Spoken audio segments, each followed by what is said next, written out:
I jo sóc el Joaquim. I volem parlar-vos de l'art de comunicar-se. És a dir, de maneres de com expressar-se millor. Comencem amb la por de parlar en públic.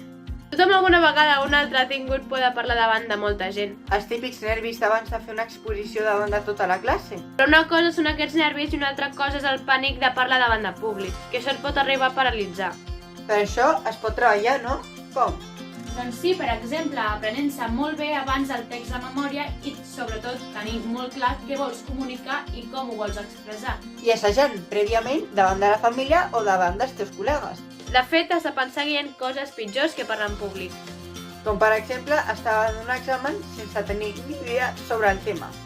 Sí, total, per parlar en públic tampoc no passa res, perquè t'estàs comunicant amb la resta de persones i això està molt guai. Però si això et continua impressionant, el que pots fer és imaginar-te que el cap de les persones que t'estan escoltant són melons i estàs parlant davant d'un camp ple de melons. I ara introduïm un altre tema, ja que la por de parlar davant de molta gent et pot afectar a la teva fluïdesa oral. Si és la típica situació en la que et quedes en blanc, comences a balbucejar i no trobes les paraules adequades.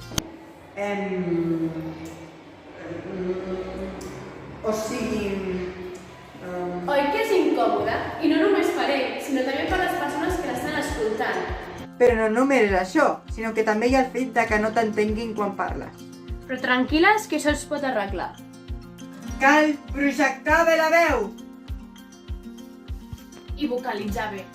Per exemple, fent el típic exercici de posar-se el llapis a la boca. Hola, em dic Helena i avui us presentaré amb l'art de... Deixant davant d'això, que ja ha quedat clar, comencem amb el llenguatge no verbal. Sí, millor. I a què ens volem referir amb això?